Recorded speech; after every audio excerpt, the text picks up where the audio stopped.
Your idea is like an asshole. Everybody has one. But in this video, we're going to understand what makes the ideas that change the world different from any of your ideas. I don't know if you ever heard this quote before. I don't know where it originally came from, but I personally heard it from Dr. Miles Monroe.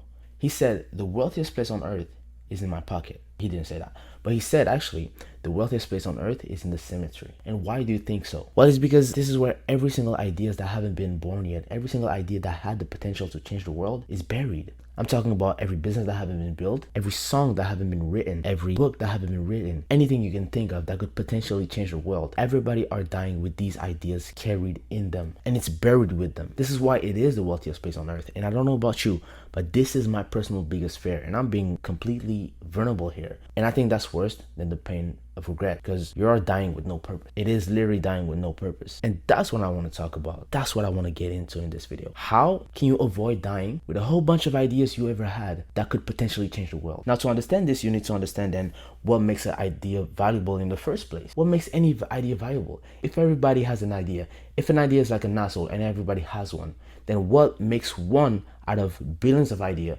change the world? And to understand this, there's two questions you need to ask yourself. And the first one is how ideas change the world.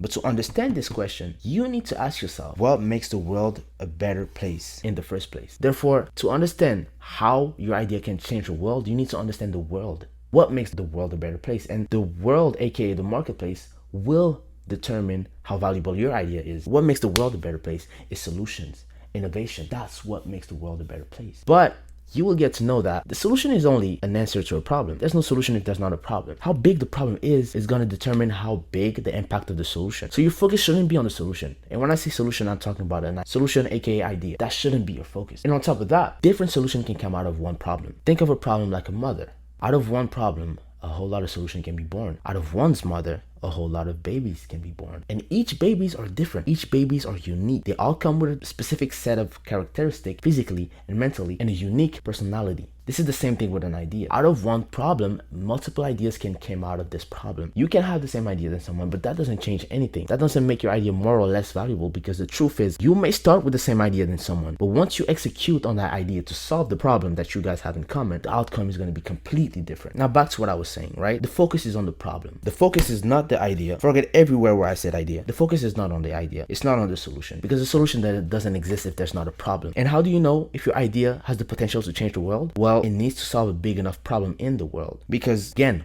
what makes the world a better place? Solutions, innovation. The bigger the problem, the bigger the impact of the solution. So that leads me to asking yourself, when was the last time you ever felt like a genius? I'm gonna give you an example. Let's say there's a crowd of people. They're all pissed off about something. They yapping, complaining, and they're all pissed off about something, and they all have a pain point in common. That crowd of people is gonna represent the marketplace, all right? You see this crowd of people arguing, and they all have the same pain point in common. I guarantee you now, imagine this. Go up to this crowd of people. Don't care if you have the solution or not. Just tell them, hey, I got the solution for the problem, and I can get rid of the pain you guys have. Before you don't even need to have the solution. If you just say that to this crowd of people, they're gonna look at you completely differently. They're gonna respect you, admire you, and they'll be willing to pay you a lot of money. Now, don't do this unless you can pull this off. But you get my point. This is what value creation is. And I guarantee you to ask any successful people. Ask every successful people, what do they do for a living? They're gonna yap, they're gonna tell you what they do, their work, whatever. But all of what they're gonna say all come down to solving problems. I'm not talking about celebrities. I'm talking about successful people that impacted the world in a positive way. Nothing against celebrities. It's just they're puppets of the matrix. Let's just put it that way. But if you ask any genuinely successful individual who've solved a big problem in the world and who has a positive impact in the world, you ask them, what do you do for a living? Then first off, they're not gonna tell you they work at a fucking job. But whatever they tell you, you ask a business owner, a really successful business owner, what do you do for a living? Oh, I created a business in this industry and we do this and that. In other words, I solve a problem in a specific market. Everything they're gonna tell you, any successful people, if you ask them, they solve a specific problem in a specific field. That's what makes them successful. What makes them successful is not the solution, it's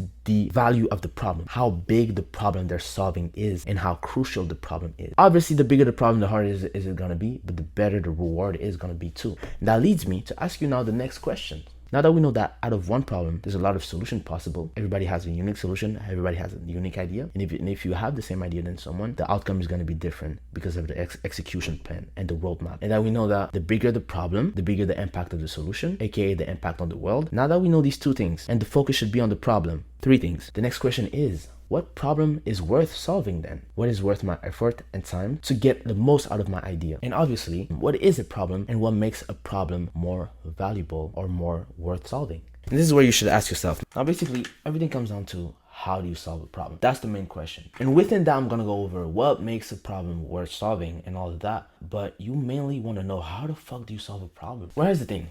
This is you, and this is the average Joes. And unfortunately, this is the flywheel they are all stuck into. This is the things that makes them the average Joe. And this specific flywheel is something that's going to keep you trapped from executing an idea that's going to change the world. Now, here's the thing. This is what the average Joe will do. This is what you would do. Or maybe you did it. The first thing you would do after watching my videos, and so far everything is good. The first thing you will do is that you will brainstorm. You will brainstorm, build a roadmap, and come up with a business plan. This is the first step everybody takes. But now here's the thing. Here's the deal breaker. Now, the average Joe, when they come now to executing the business plan, because this is the hard part. Because if it was all about just coming up with an idea and coming up with solutions, we would all be the next Elon Musk. It's the execution part that is hard. Coming up with an idea is not that deep. What did I say? An idea is like an asshole. Everybody has one. And especially the bigger the problem, the harder it's going to be to pull it off. And this is where Joe is at. And this is the phase where Joe is going through. He needs to pull this off as he is executing. The thing is that when you solve a problem, you got to go from A to Z, and there's many steps in between. A lot of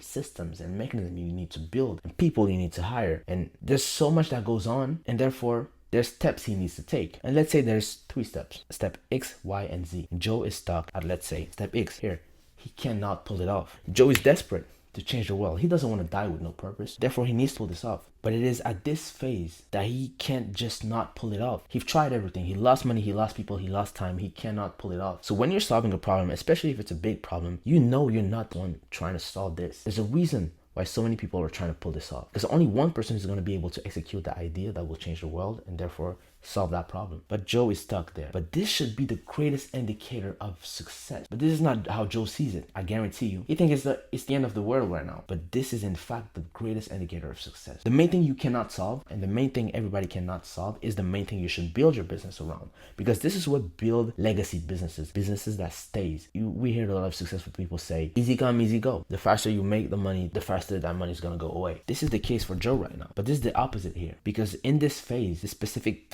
phase where Joe is stuck, the truth is you don't know how long it's gonna last. You don't know how many years it's gonna take, what you need to go through. This is the adversity part. This is where most people quit. And unfortunately, Joe is a pussy. Seems like he accidentally dropped his balls, and he's now a pussy because he just decides to quit like everybody else. So that automatically makes him no different than anybody else with the same idea or with a better idea. So this is the next step. He is missing out on true value creation.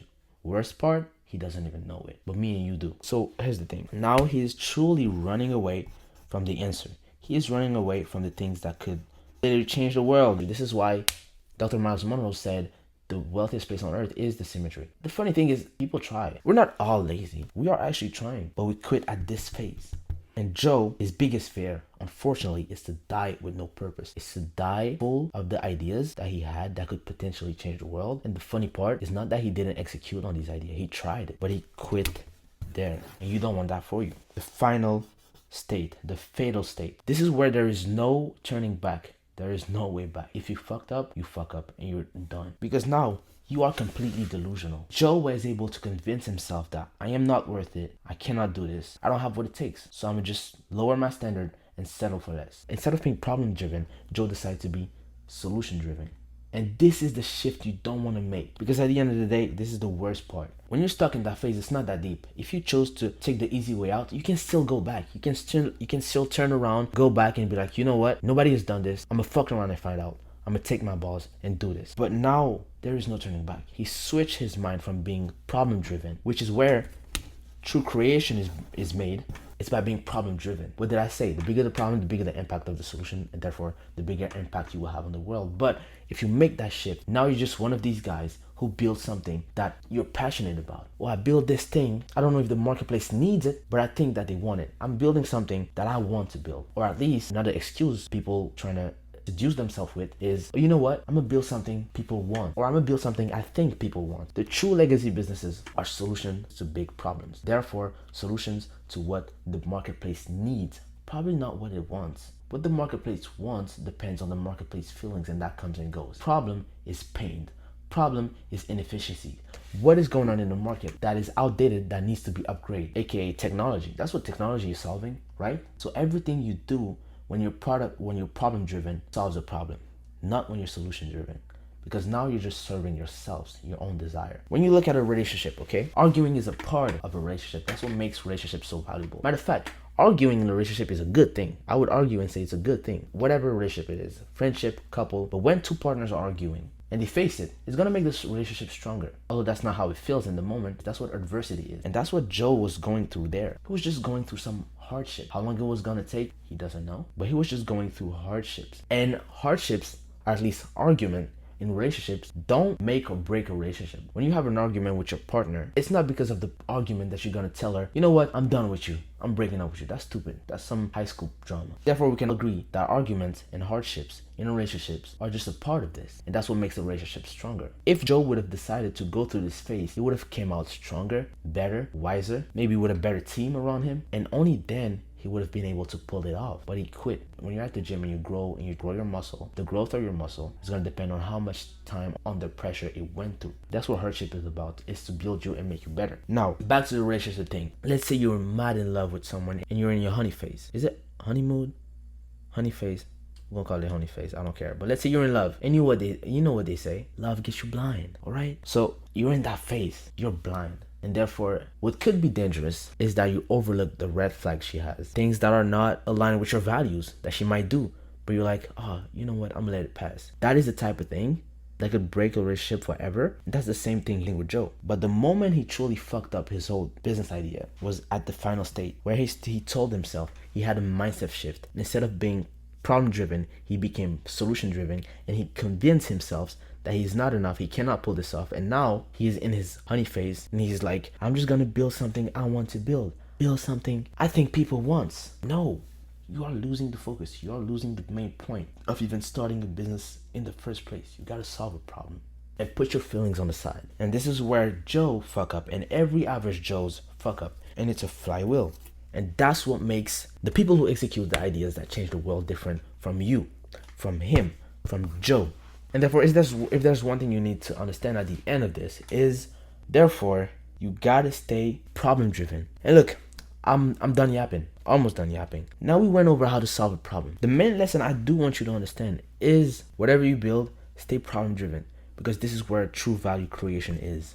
And the part 2 I'm gonna go over now is what makes a good idea a great idea. What makes you stand out? You can have the same idea with someone, solving the same problem, but as soon as you execute on it, after the execution journey, the outcome is going to be completely different. Now, which outcome is better is the next question.